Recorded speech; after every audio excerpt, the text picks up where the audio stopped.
La radio, c'est mon média préféré. J'adore la radio. Et tu veux savoir pourquoi ? À la radio, l'écran est plus grand qu'au cinéma. Écran sonore, écran sonore. Je suis italienne d'origine et vécu 13 ans en France. Et quand j'étais en France, j'aimais écouter FIP. C'était ma radio préférée parce qu'il y avait ces voix envoûtantes. Ces voix qui te caressent l'oreille, en fait. Et là, revenu en Italie, j'en ai découvert une autre qui s'appelle Radio Capital. Et je l'aime parce qu'ils transmettent beaucoup de musique années 80, 90, que j'adore beaucoup. J'ai une petite radio électrique, ou bien à la batterie, justement, où je peux emporter avec moi dans mon sac, où je me promène. J'adore quand je bouge le petit bouton et que ça capte pas bien, donc je bouge mon corps et l'antenne. N'oublions pas l'antenne, elle est fondamentale parfois, donc je capte pas bien, donc tu entends vraiment les bruits. Tu entends ces petits bruits de captation des années 80, 90. Et donc, ça me fait revivre un peu la jeunesse, je dirais. Trasmettiamo oggi il giornale radio. À la radio, l'écran est plus grand qu'au cinéma. Écran sonore, écran sonore, écran sonore, écran sonore. Pour moi, la radio, c'est un enroulement. La radio, ça peut commencer le matin. À l'époque, j'écoutais Culture de 7h jusqu'à la fin d'Alain Weinstein. Alors après, le podcast, je veux bien. Je ne suis pas contre le podcast. Je ne suis pas dans la même dynamique d'écoute. Moi, ce que j'aimais, c'était être enveloppé par la radio. Donc voilà, comment on va faire avec le podcast ? J'écoute un vieux truc qui s'appelle Radio Luxembourg. Les émissions s'arrêtent et on nous dit « Le président Kennedy vient d'être assassiné ». Pour moi, c'est toute mon histoire avec la radio, c'est ça. Vivre ça comme je l'ai vécu, peut-être que ça sera possible en podcast, peut-être, en tous les cas, au moins, je l'ai vécu en vrai et en live. À la radio, l'écran est plus grand qu'au cinéma. Écran sonore, écran sonore, écran sonore, écran sonore. Premier souvenir de radio, j'ai une anecdote assez rigolote, c'était l'élection présidentielle de 88. Et on habitait en région parisienne, donc j'étais chez mes parents, j'avais tout juste 18 ans, mon premier vote. Et au moment où ils annoncent les résultats, on regardait la télévision. Et au moment, juste peut-être quelques secondes avant les résultats, panne d'électricité générale. Et en fait, tout le monde a couru dans les voitures pour allumer l'autoradio. Et on s'est retrouvés après les résultats, donc à 8h02, 3, avec tous les gens du quartier qui avaient eu la même réaction, d'aller écouter les résultats dans leur voiture avec l'autoradio. Et je trouvais ça incroyable. Et moi, c'est un souvenir qui m'a vraiment marqué. Ouais. À la radio, l'écran est plus grand qu'au cinéma. Écran sonore, écran sonore, écran sonore, écran sonore. Pour moi, l'avenir de la radio, même si les ondes, j'y suis très attaché, je pense qu'il est avant tout digital. Que la radio se transforme, que le média radiophonique se transforme, et que les ondes ne sont plus son véhicule, son transport technologique obligatoire, mais que les câbles, les fibres, les lignes téléphoniques deviennent le vecteur du son. À la radio, l'écran est plus grand qu'au cinéma. Écran sonore, écran sonore, écran sonore, écran sonore. C'est mieux comme ça. Ça, c'est la petite salle. Non, moi, je veux encore... Agathe, on va aller se coucher. Non, On va au lit. non. On va au lit, mais peut-être qu'on peut se coucher grâce à des petites voix qu'on met. Et ça s'appelle comment ? Des podcasts. Et donne-moi ça, le micro. Alors, ça raconte l'histoire d'un soldat et aussi d'un chien et d'une sorcière. Et aussi, ça raconte l'histoire d'un pêcheur et d'une tortue. Il y a aussi une histoire, je me rappelle plus, attends. De pirates et de poires géants. Pourquoi tu préfères la voix de papa ou le podcast ?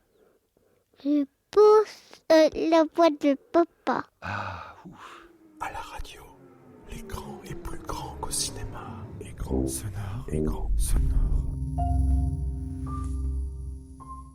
Pour moi, la radio, ce que ça m'évoque, c'est que c'est plus des souvenirs de quand j'étais petite. Souvent, je lis ça à des souvenirs avec ma mère parce que souvent, on dansait sur ces musiques avant d'aller à l'école en primaire. C'était nos moments à toutes les deux. Et puis, je pense que... donc pour moi, c'est surtout lié à la radio FIP parce que c'est une radio qu'on écoute encore. C'est la radio qui flotte dans la maison, quoi, parce que c'est ce qu'on a toute la journée, les week-ends, etc. C'est quelque chose qui maintenant est devenu une sorte d'arrière-plan parce que c'est tout le temps là, c'est tout le temps chez moi depuis que je peux m'en rappeler. Et c'est quand je rentre des cours, c'est quand je me repose, c'est quand je suis avec des amis, quand ma mère invite des amis, qu'on discute...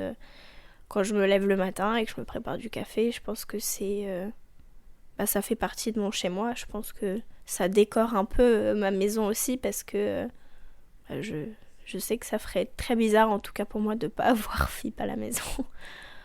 Et je pense que c'est aussi ça qui a construit un peu ce que j'écoute aujourd'hui et qui je peux être aujourd'hui. À la radio, l'écran est plus grand qu'au cinéma. Écran sonore, écran sonore. Oui, non, on va pas laisser la radio. C'est pas la peine de...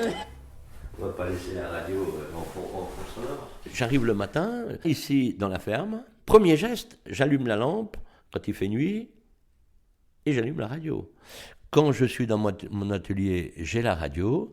De 7h du matin à 7h du soir, RTL en permanence. Et ça m'arrive même quand je suis en train de travailler, je vais faire un peu de bois, ou j'ai ma voiture, je laisse la porte ouverte, la radio branchée. Je dirais, dans la journée, il y a un moment où je rate pas, c'est les grosses têtes. 15h30, 18h.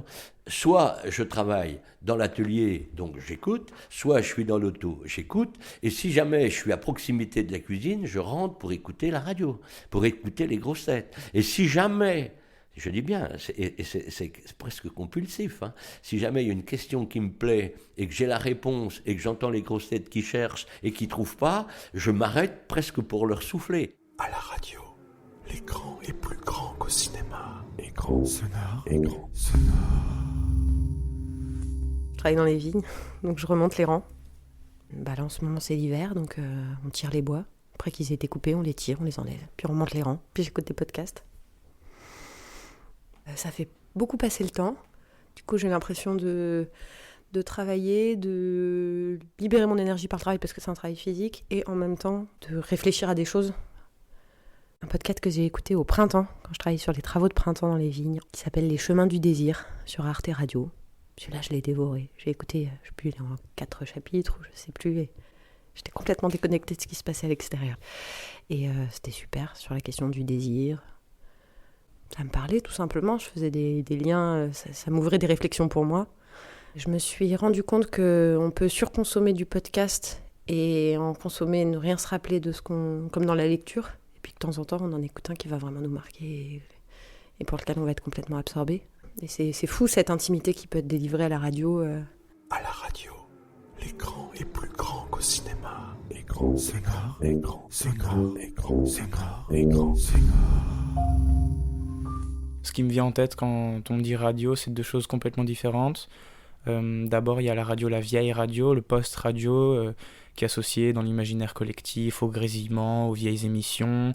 Puis il y a la radio plus moderne d'aujourd'hui, avec des émissions que j'écoute moi. Alors il m'arrive d'écouter quand j'ai pas grand chose à faire, ou alors quand j'ai quelque chose de manuel à faire. Vu que j'ai commencé à m'intéresser beaucoup à la philosophie à un moment, les émissions de France Culture, les chemins de la philosophie, je me suis créé même une petite habitude, au moins une fois par semaine, qui est très facile à écouter pendant les trajets. Ça devient un automatisme, un peu comme lancer de la musique, et c'est gratuit. Le podcast, c'est quelque chose qui est complètement gratuit, au même titre que les vidéos YouTube.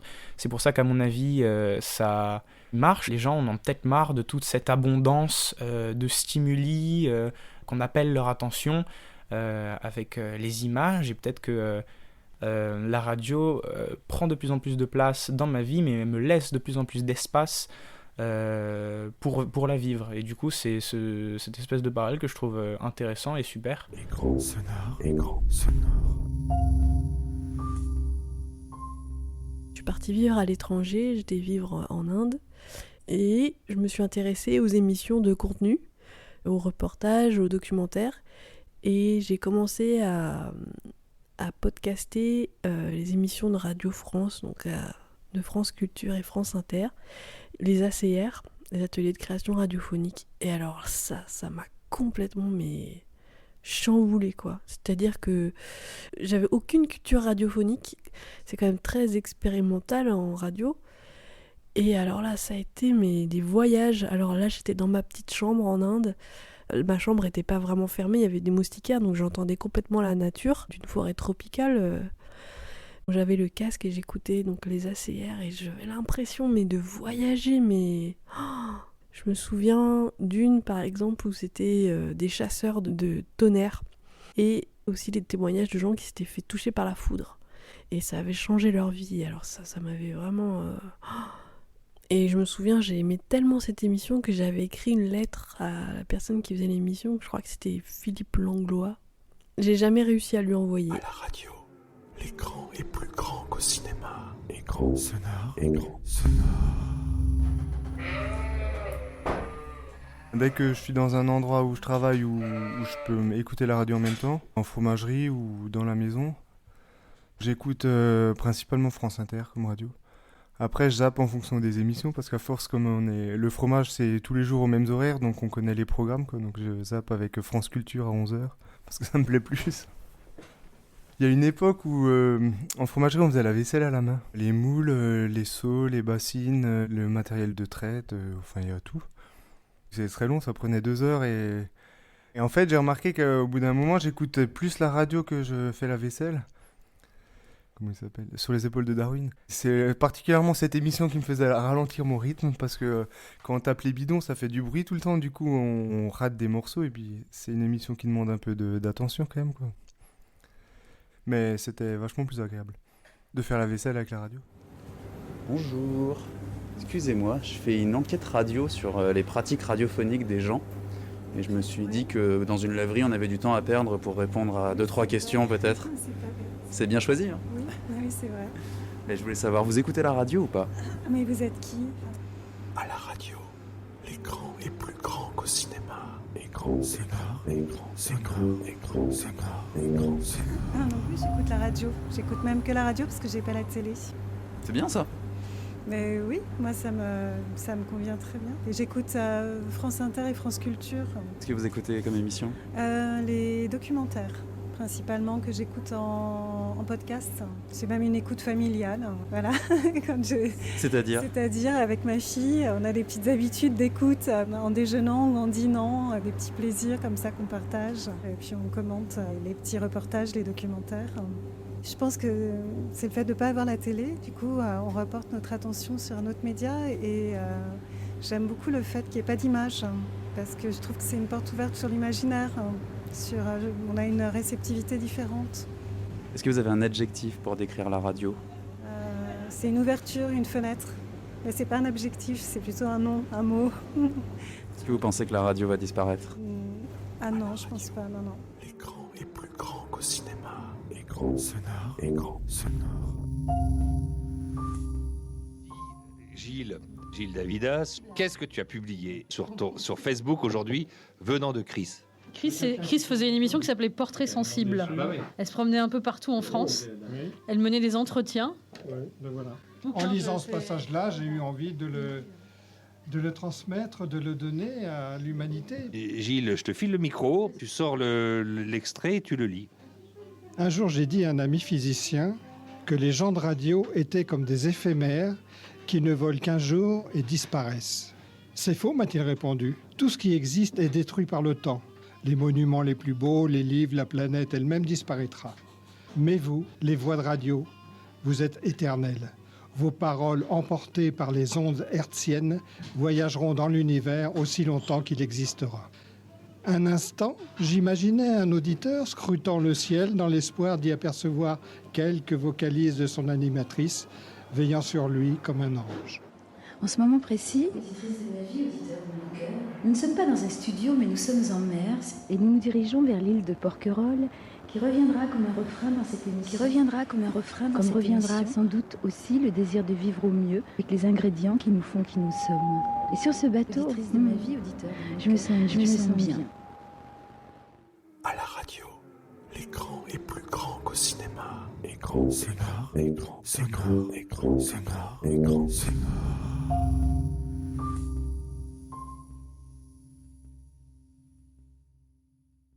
Donc j'écoute la radio quotidiennement, c'est première chose que je fais en me levant, j'allume la radio. J'écoute les news, j'écoute des émissions culturelles, ça me nourrit vraiment. Tous les jours. Et si j'ai pas de radio, je suis en manque.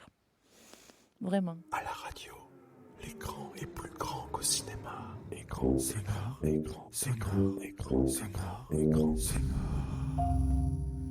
Ma fille de 20 ans me dit « Maman, je crois que je deviens vieille. » Alors je dis « Ah bon, mais pourquoi ?» Je me mets à écouter France Inter.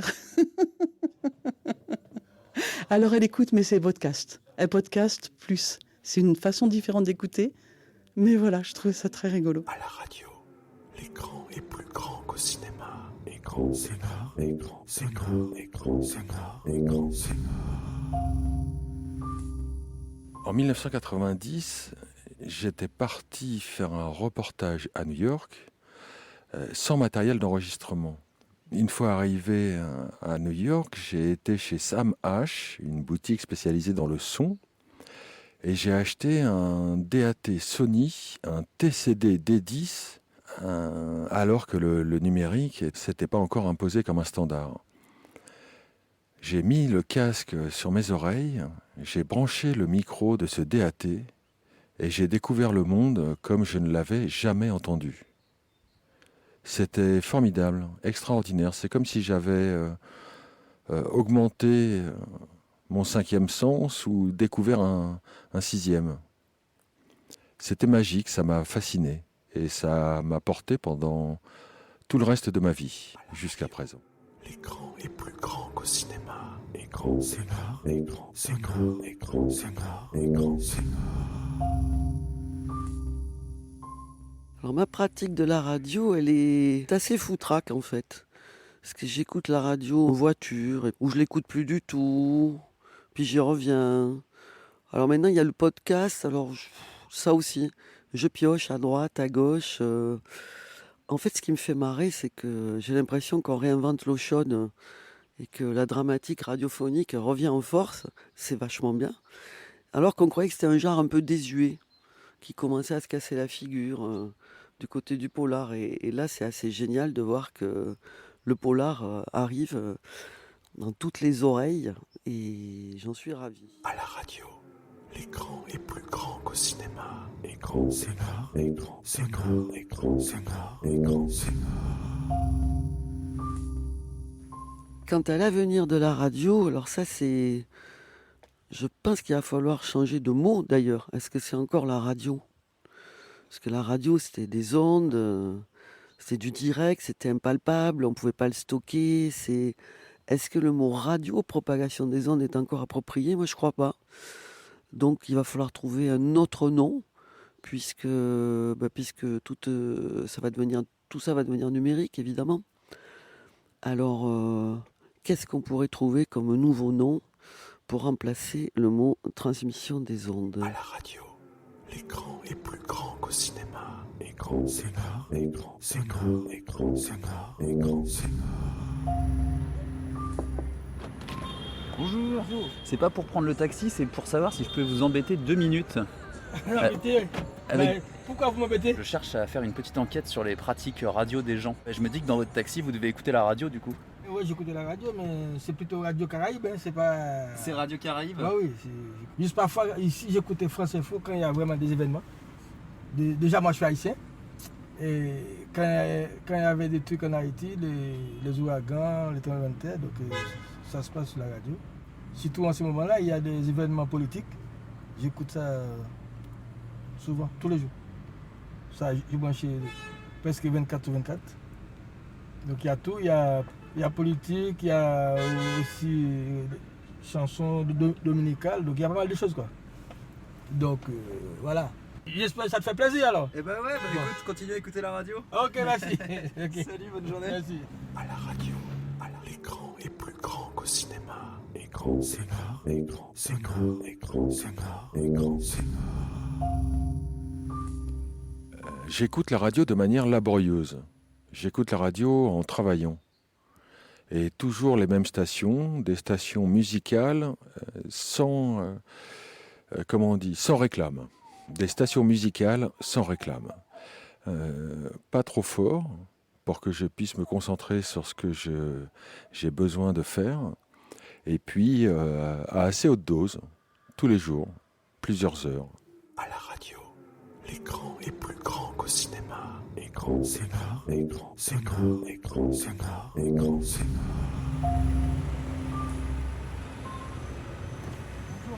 Salut. C'est pourquoi, sur quoi? C'est pour de la radio. Vas-y. Et du coup, j'imagine que toi, t'écoutes la radio dans ton taxi. Ouais, bien sûr. Alors, qu'est-ce que t'écoutes? J'écoute RMC là. RMC, émission sportive. De toute façon, là, avec le travail, je regarde même plus la télé. Je regarde plus jamais la télé et j'écoute la radio. Vu que je suis tout le temps dans ma voiture, je passe plus de temps à travailler, alors je passe plus de temps à écouter la radio. Vu que je suis tout le temps dans ma voiture tous les jours. Je me rappelle des moments où il y avait des grands matchs, par exemple. Ouais, lesquels? Des grandes soirées Ligue des Champions. Comme le Barça, quand ils sont fait remonter par l'Ice Rom. Ça, c'était des grands moments en radio, ça. Et est-ce que tu connais le podcast? Ouais, ils en parlent, mais j'utilise jamais ça. Ils en parlent souvent ici sur RMC, mais moi, comme je les écoute en live. Mais des fois, sur Internet, j'écoute un petit peu la radio, de temps en temps, espagnole. Marca, Radio Marca, ça parle du foot aussi, le sport en Espagne. Tu crois que la radio, elle va disparaître ou pas? Non, je crois pas. Non, je crois pas, impossible. Ça va rester, ça, c'est sûr. Je vais avancer un peu. Ils font des millions d'auditeurs. Pourquoi elle devrait disparaître? À la radio, l'écran est plus grand qu'au cinéma. Écran, sonore, écran, sonore. Heureusement, il y a la radio un peu. Écran, sonore, écran, sonore. Bonjour. Excusez-moi, je fais une enquête radio sur les pratiques radio des gens. Toujours France Info. C'est bien ce qui me semblait, quand on est dans un garage, on a tendance à écouter la radio. Voilà. Ça tourne en boucle toute la journée, mais au moins on a la certitude qu'on a toujours les bonnes informations, quoi. Là, vous m'excusez parce que j'ai un client qui doit rentrer avec sa voiture. Oh, ok. C'est pour ça que j'ai... Tiens, on va faire le sondage. C'est à vous de répondre maintenant. Bon, voilà. S'il ouvre le capot, c'est bon signe ou pas? Non, c'est rien, c'est mon avertisseur sonore en fait, pour klaxon qui est en panne. Je me demandais, est-ce que déjà vous écoutez la radio?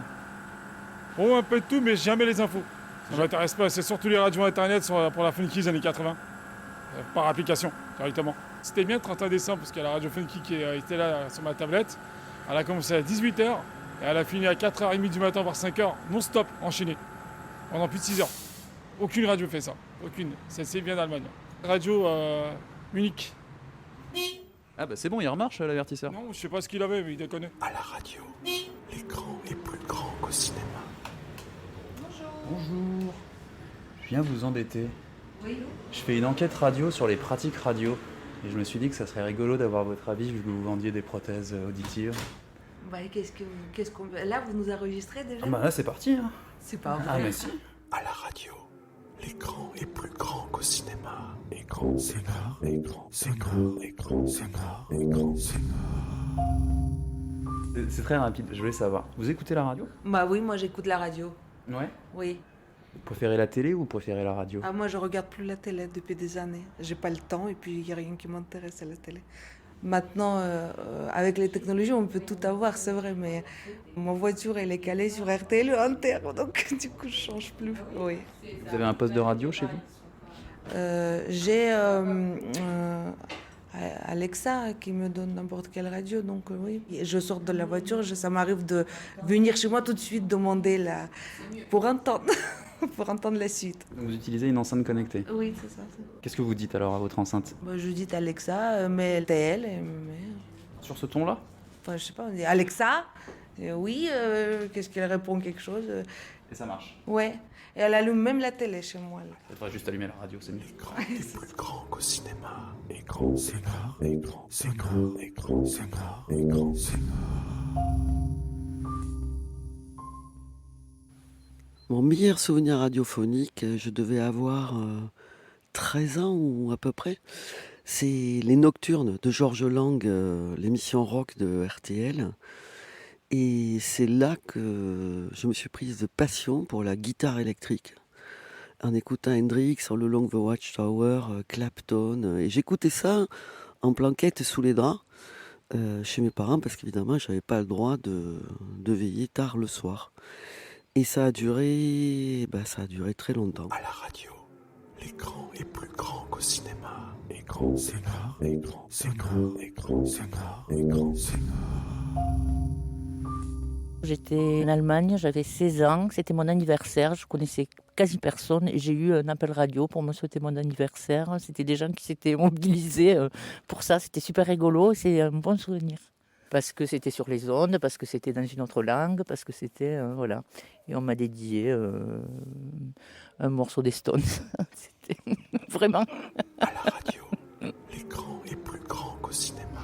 Bonsoir. Je fais une enquête radio sur les pratiques radio des gens.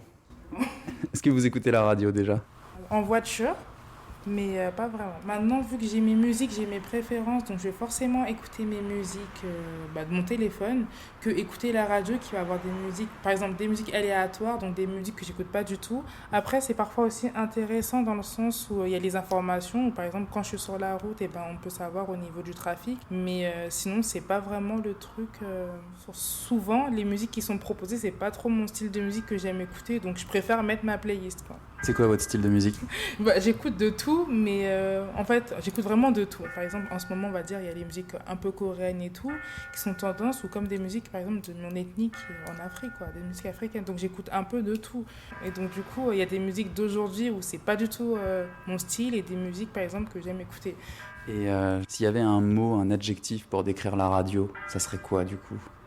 On peut dire la découverte ou l'information. C'est vrai que la radio, ça fait découvrir. Par exemple, il y a des musiques qu'on ne connaissait pas avant, qu'on peut découvrir dans les radios. Et ça informe aussi de ce qui se passe. À la radio, l'écran est plus grand qu'au cinéma. Écran sonore, écran sonore. J'avais 11-12 ans et j'écoutais la radio le soir dans mon lit, sans que mes parents le sachent. Des émissions d'humour et d'information où les gens venaient raconter leur vie et poser leurs questions. J'écoutais Karel et le Doc. Je sais plus si c'est Karel, mais... Et après, j'écoutais Koé ou Guillaume Play le soir. Des fois, ils faisaient venir des artistes et ils les interviewaient pendant 1 heure, un truc comme ça. Ou alors, ils appelaient des gens au hasard, ils faisaient gagner des choses, ils faisaient des jeux entre eux. Et c'était assez sympa. À la radio, l'écran est plus grand qu'au cinéma. Écran sonore, écran sonore. Alors la radio, ça m'évoque des souvenirs d'enfance. Mon grand-père qui écoutait RTL, donc je me rappelle tout à fait du jingle qui est encore là aujourd'hui. Et puis pour moi, c'est une source d'information. J'écoute régulièrement les matinales, soit de France Inter, soit d'Europe 1, soit d'RTL. Et ça me permet d'avoir un peu des idées sur ce qui se passe dans le monde à la date. En fait, la radio, je l'écoute au moment de ma toilette, donc pendant que je me rase, ça me permet de faire mes activités et d'écouter ces informations. Et puis dans les émissions de radio, ce que je trouve aussi intéressant, c'est qu'il peut y avoir des interventions de personnes extérieures qui expriment aussi leurs opinions, et ça me permet aussi d'avoir des idées de choses. Hier, sur une émission, j'écoutais un physicien qui parlait de l'écologie, qui m'a fait réagir par rapport à ce qu'il disait, parce que je trouvais ça intéressant. Il présentait d'une façon un peu différente, et puis mixé peut-être aussi avec des moments d'humour, parce qu'aujourd'hui, je pense qu'on a besoin d'humour pour pouvoir supporter notre vie quotidienne. À la radio, l'écran est plus grand qu'au cinéma. Écran sonore, écran sonore. La radio, ça m'évoque musique, avant tout. Et puis, depuis peu, France Culture, les chemins de la connaissance, la découverte d'auteurs, de mouvements dont j'avais entendu parler et que j'apprends à connaître depuis très très peu. Mais en fait, c'est devenu... ça fait partie de mon quotidien. À une époque, j'écoutais la radio, les infos le matin en me levant, en prenant ma douche, en m'habillant. Et aujourd'hui, j'ai des temps de transport un peu plus longs que d'habitude. Et finalement, j'ai hâte de rentrer dans mon métro pour pour écouter le podcast que j'ai téléchargé le matin en prenant mon petit déjeuner, ou voire même quand j'ai téléchargé la veille, en me préparant avec bonheur à ce petit moment de 40 minutes en général, où l'enjeu est de savoir qui arrivera le premier, le métro ou la fin du podcast. Écran sonore. Un souvenir de radio marquant, c'était c'est France Inter, et c'était... À la radio, l'écran est plus grand qu'au cinéma. Écran sonore. Daniel Mermet, là-bas si j'y suis. Ça, c'est un souvenir extraordinaire de radio. Je crois que je les ai presque toutes écoutées. Il avait une voix vraiment très, très prenante, très séduisante, comme ça, très enveloppante. Hein. Et puis, l'atmosphère des émissions. Il y avait toujours, je sais pas, des voyages, c'était les musiques, les autres voix, évidemment, pas que la sienne, le son. Enfin, il y avait vraiment un monde à lui, quoi, à part, je pense. Ça, c'est mon plus beau souvenir de radio. En écoutant, j'ai pas l'impression d'activer les mêmes choses que quand je regarde. Enfin, donc, quand j'écoute, j'ai toute une réflexion qui se fait toute seule. Et puis je voyage. J'ai l'impression d'être à la fois plus libre, un peu guidée quand même, mais plus libre. Quand je regarde, j'ai moins cette sensation de liberté, de voyage. Je sais pas, il y a moins de place pour l'imagination. Le son, c'est l'organe de l'imagination, oui. En tout cas, pour moi, oui, complètement. Écran sonore.